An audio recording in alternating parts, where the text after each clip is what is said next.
জাতীয় নাকি স্থানীয় নির্বাচন আগে এমন বিতর্কে যেতে চায় না ইসি। ডিসেম্বরে ভোট হলে জুলাইয়ের মধ্যেই শেষ হতে হবে প্রস্তুতি। জাতীয় নির্বাচন ডিসেম্বর আমরা সেইভাবে প্রস্তুতি নিচ্ছিলাম। যেই বিতর্কটা চলছে এই বিতর্কের মধ্যে আমরা কোনো পার্টি হতে চাই না। নির্বাচনে আসবে স্থিতিশীলতা, মিলবে সমস্যা সমাধানের পথ বললেন তারেক রহমান। সরকারের কথায় মিলছে লক্ষ্যচ্যুতির ইঙ্গিত। 90 কর্মদিবসে দেশে স্টারলিংক সেবা চালুর প্রস্তাব প্রধান উপদেষ্টা ডক্টর ইউনূসের। ইলন মাস্কে বাংলাদেশে সফরের আমন্ত্রণ। রোহিঙ্গা সংকট নিরসনে মিয়ানমার সহ সব অংশীদারদের সঙ্গে চলছে আলোচনা, সমাধান খুঁজতে বাংলাদেশে জাতিসংঘের বিশেষ দূত। উপদেষ্টার পদ থেকে পদত্যাগ করেননি নাহিদ ইসলাম, যে খবর ছড়িয়েছে সেটা গুজব, নিশ্চিত করলেন নিজেই।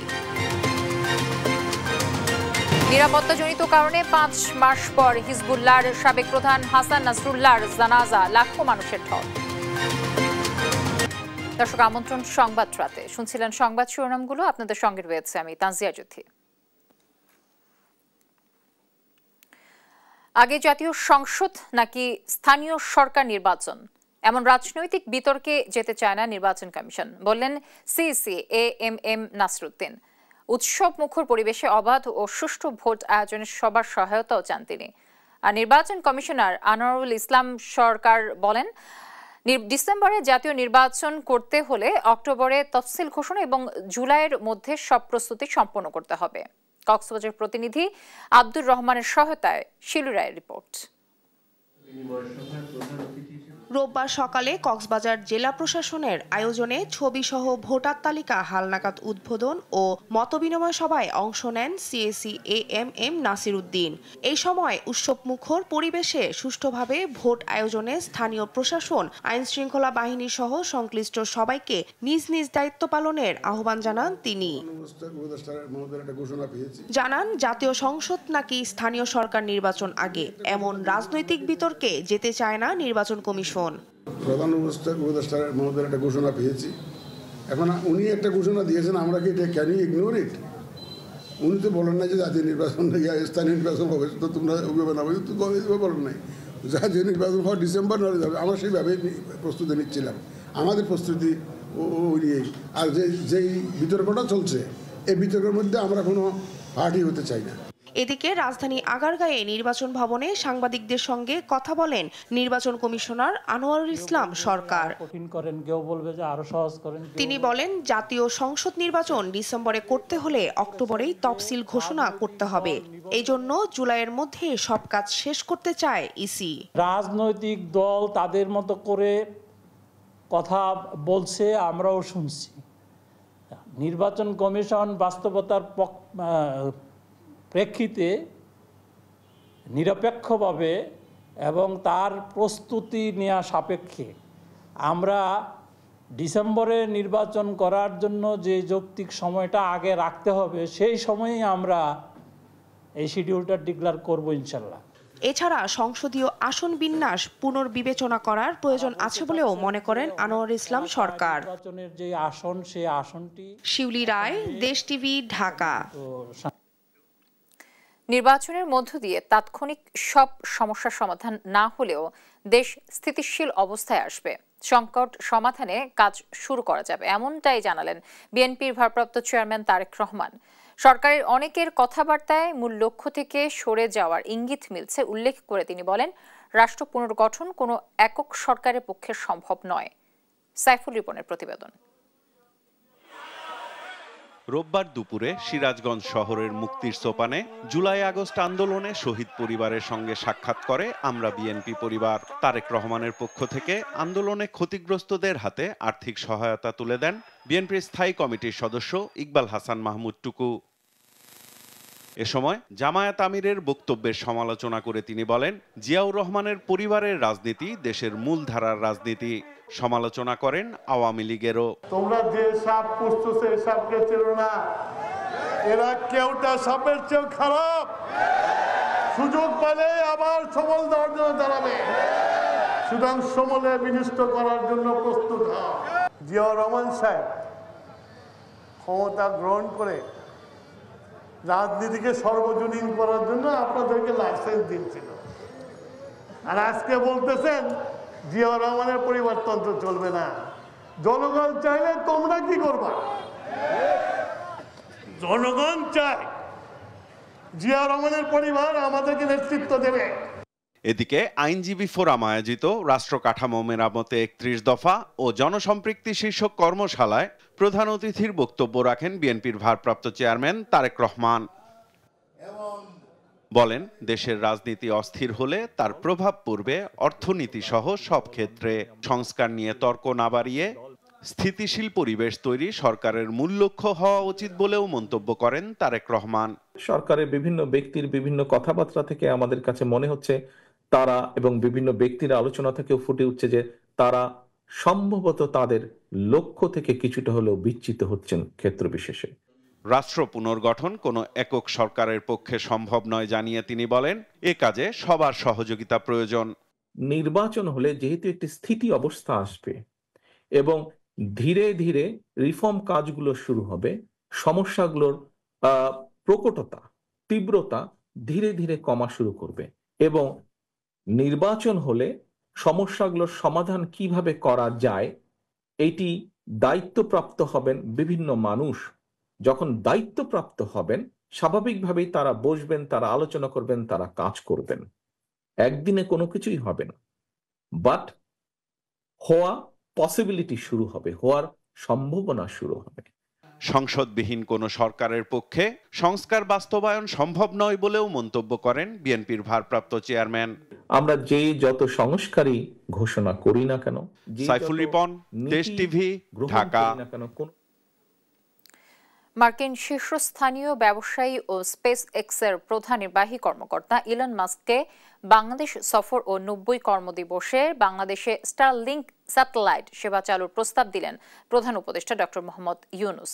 বৃহস্পতিবার এক চিঠিতে এসব প্রস্তাব দেন তিনি। বাংলাদেশ সফরে তরুণ প্রজন্মের প্রতিনিধিদের সঙ্গে সাক্ষাৎ করতে পারবেন ইলন মাস্ক।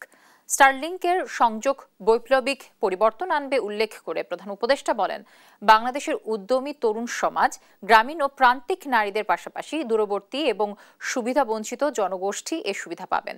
এর আগে গেল 13 ফেব্রুয়ারি ইলন মাস্কের সঙ্গে ফোন আলাপে অংশ নেন প্রধান উপদেষ্টা।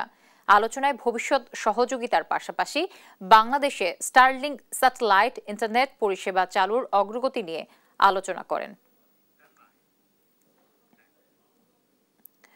রোহিঙ্গা সংকট নিরসনে আরাকান আর্মি সহ মিয়ানমারের সব অংশীদারদের সঙ্গে কথা চলছে বলে জানালেন মিয়ানমার বিষয়ক জাতিসংঘ মহাসচিবের বিশেষ দূত জুলি বিশপ। বলেন, সমস্যার সমাধান খুঁজতেই বাংলাদেশে আসা। সোমবার যাবেন কক্সবাজারের রোহিঙ্গা ক্যাম্প পরিদর্শনে। এ বিষয়ে আরো জানাচ্ছেন আমাদের সহকর্মী জান্নাতুল মোহনা।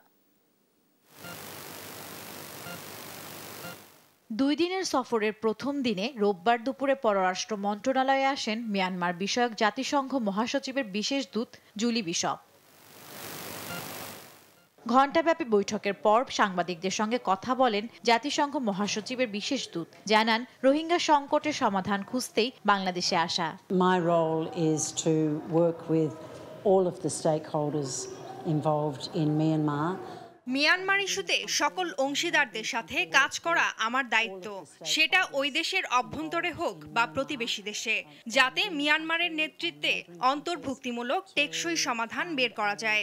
Myanmar-led inclusive sustainable solution. এই বিষয়ে মিয়ানমারের রোহিঙ্গা সংকট সমাধান সহ মিয়ানমারের পরিস্থিতি ঠিক করতে প্রতিবেশী রাষ্ট্র, বিচ্ছিন্নতাবাদী বা স্বাধীনতাকামী বা লড়াইকারী সব পক্ষের সঙ্গে আলোচনা করছে জাতিসংঘ। I've spoken with everyone. I've spoken with all voices and I'll continue to do so. আমি সবার সাথে কথা বলেছি, সব পক্ষের কথা শুনেছি এবং আমি তা করতে থাকব। Very complex and long-running crisis.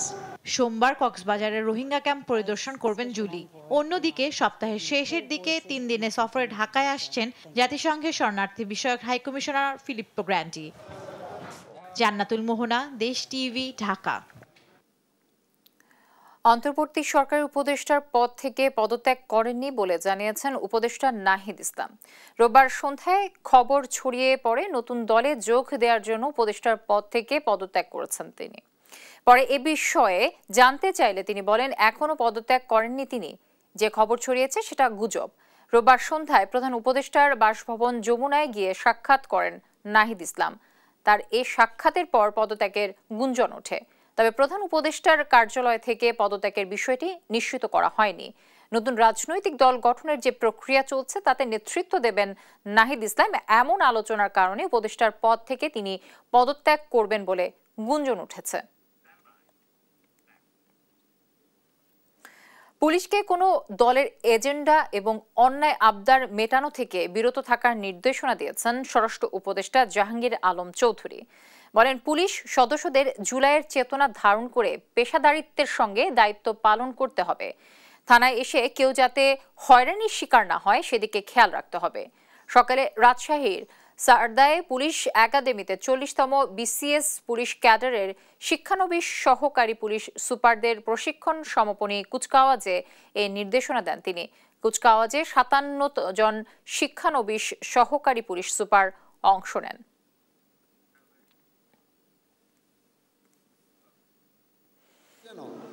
আপনাকে তাদের জলদাসে রূপান্তরিত করতে না পারে সেই জন্য সর্বদা সতর্ক থাকতে হবে। দল, মত, ধর্ম, বর্ণ, লিঙ্গভেদে এদেশে সাধারণ মানুষকে ভিন্নভাবে না দেখে আইনের দৃষ্টিতে সকলকেই সমান এই সত্যটি সর্বদা ধারণ করবেন, লালন করবেন এবং চর্চা করবেন। ধর্ষণের জন্য পোশাক নয়, ধর্ষকের মানসিকতাই দায়ী, এমন কথা তুলে ধরেছেন শিক্ষার্থীরা। রোববার রাজধানীর রাজু ভাস্কর্য ও তিতুমির কলেজের সামনে আলাদা অবস্থান কর্মসূচিতে এই বক্তব্য তুলে ধরেন তারা। এ সময় শিক্ষার্থীরা সম্প্রতি দেশের বিভিন্ন জেলায় ধর্ষণ সহ অরাজকতা বেড়ে যাওয়ার প্রতিবাদ জানান। সাদ আহমেদের রিপোর্টে আমরা বাকিটা জানব।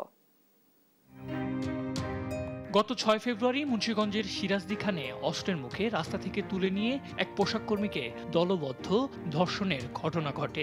17 ফেব্রুয়ারি রাজশাহীগামী একটি বাসে ডাকাতির সময় ঘটে নারী যাত্রীদের শ্লীলতাহানির ঘটনা। 21 ফেব্রুয়ারি ফুল তুলতে গিয়ে 4র্থ শ্রেণীর শিশু ধর্ষণের শিকার হয়। এসব ঘটনা নিয়ে সম্প্রতি বিভিন্ন জেলায় মানববন্ধন ও বিক্ষোভ মিছিল হয়েছে। তারই ধারাবাহিকতায় রোববার ক্যাম্পাসে মানববন্ধন ও বিক্ষোভ মিছিল করেছেন তিতুমির কলেজের শিক্ষার্থীরা। তারা বলেন, ফ্যাসিস্ট হাসিনার আমলে বিভিন্ন অপরাধমূলক কর্মকাণ্ডের সাক্ষী হয়েছে শিক্ষার্থীরা। জুলাই আন্দোলন পরবর্তী সময়ে যে সুন্দর রাষ্ট্রের স্বপ্ন তৈরি হয়েছে তাও বাস্তবায়ন হচ্ছে না। ইউনূস সরকার আসার পরে আমরা আমাদের যে আকাঙ্ক্ষা ছিল সে আকাঙ্ক্ষা আমরা দেখতে পাই না এই সরকারের পক্ষ থেকে।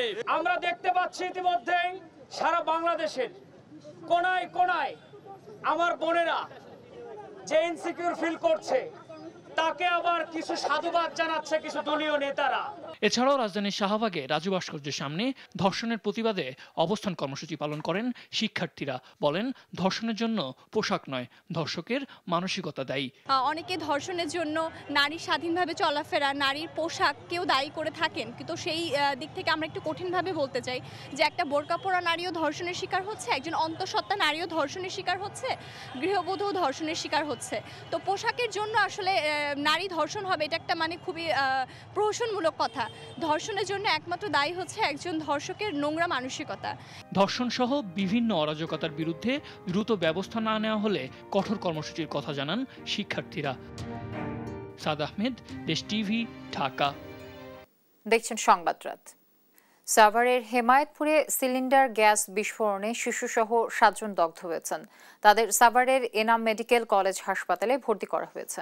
রোববার সন্ধ্যায় হেমায়েতপুরের নালিয়াসুর এলাকার নবাব আলীর মালিকানাধীন একতলা বাড়ির একটি কক্ষে এ দুর্ঘটনাটি ঘটে। প্রত্যক্ষদর্শীরা জানান, বাড়ির মালিকের স্ত্রীর কক্ষে তালা দিয়ে বাহিরে যান।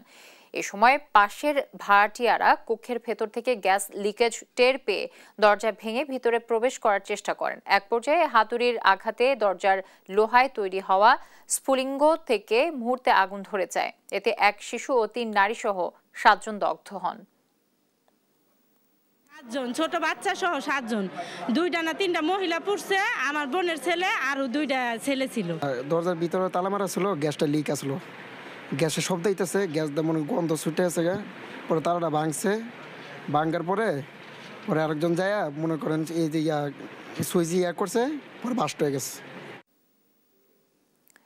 সারা দেশে 5 দফা দাবিতে অনির্দিষ্টকালের কমপ্লিট শাটডাউন কর্মসূচি শুরু করেছেন মেডিকেল কলেজ ও হাসপাতালের ইন্টার্ন চিকিৎসকরা। রাজশাহীতে বেলা 12টা থেকে এই কার্যক্রম শুরু হয় বলে জানান রাজশাহী মেডিকেল কলেজ হাসপাতালের ইন্টার্ন চিকিৎসক পরিষদ সভাপতি। জানান 5 দফা দাবি মানা না পর্যন্ত এই কার্যক্রম চলবে। এদিকে সকাল 8টা থেকে কমপ্লিট শাটডাউন শুরু করেন চট্টগ্রাম মেডিকেল কলেজ ও হাসপাতালের ইন্টার্ন চিকিৎসকরা। বগুড়াতেও একই দাবিতে মহাসড়ক অবরোধ ও বিক্ষোভ করে শহীদ জিয়াউর রহমান মেডিকেল কলেজ ও হাসপাতালের ইন্টার্ন চিকিৎসক ও শিক্ষার্থীরা। আগামী 25 ফেব্রুয়ারির মধ্যে এমবিবিএস বিডিএস ছাড়া চিকিৎসকের স্বীকৃতি দেয়া বন্ধ, জনবল সংকট নিরসনে দ্রুত 10,000 চিকিৎসক নিয়োগ সহ 5 দফা বাস্তবায়ন না করলে কঠোর কর্মসূচির ঘোষণা দেন তারা। স্বাস্থ্য আমাদের মৌলিক অধিকার, সেই মৌলিক অধিকার যেন ক্ষুণ্ণ না হয়, তাই আজকে আমরা এখানে 5 দফা দাবি নিয়ে এসেছি। হচ্ছে ম্যাটস ডিএমএফ ওনাদেরকে ডাক্তার নামের আগে ডাক্তার লেখার সুযোগ দিছে এবং ফ্রিলি চেম্বার করার প্রেসক্রিপশন লেখার সুযোগ দিছে। এখন এই বিষয়টা হচ্ছে কি একজন রিক্সাওয়ালাকে নিয়ে মানে ককপিটে বসিয়ে দেয়। প্রধান দাবি হচ্ছে 5টা দফার মধ্যে যে এমবিবিএস ডিডিএস এই ব্যতীত সেগমো ম্যাটস অথবা অন্য কোনো নামে অন্য কোনো কেউ হচ্ছে তাদের নামের আগে ডাক্তার ব্যবহার করতে পারবে না। ডিএমবিসি যে রেজিস্ট্রেশন নাম্বার ওটা শুধু এমবিবিএস এবং বিডিএস রাই পাবে, কিন্তু এখন দেখা যাচ্ছে ম্যাটস সেগমো বা ডিএমএফ যারা আছে তারা ওটার জন্য দাবি জানাচ্ছে, যেটা অতিরিক্ত চাপ প্রয়োগ করা হচ্ছে। যেমন একটা ছোট বাচ্চা পিডিয়াট্রিক্সের পেশেন্ট, তাকে তারা অ্যান্টিবায়োটিক দিয়ে দিচ্ছে, একদম লাস্ট লাইন অ্যান্টিবায়োটিক যেগুলো আমরা একদম শেষে ব্যবহার করি সেগুলাই তাদেরকে প্রথমে দিয়ে দিচ্ছে। তো সেগুলো ব্যবহার করার কারণে এই ড্রাগগুলো কিন্তু তারা যখন বড় হবে তাদের শরীরে কাজ করবে না। নিজ জেলা নেত্রকোনায় গণসংবর্ধনা দেওয়া হয়েছে সাবেক স্বরাষ্ট্র প্রতিমন্ত্রী লুৎফুজ্জামান বাবরকে। শনিবার বিকেলে মুক্তারপাড়া মাঠে জেলা বিএনপির আয়োজনে তাকে এ গণসংবর্ধনা দেওয়া হয়। এ সময় লুৎফুজ্জামান বাবর বলেন, দেশ ও জনগণের বিরুদ্ধে কোনো অন্যায় না করা সত্ত্বেও তাকে 17.5 বছর কারাবরণ করতে হয়েছে। ভোটে নির্বাচিত সরকার ছাড়া দেশের কাঙ্ক্ষিত উন্নয়ন সম্ভব নয় উল্লেখ করে অন্তর্বর্তী সরকারের প্রতি অচিরেই নির্বাচন দেওয়ার আহ্বান জানান বিএনপির এ নেতা।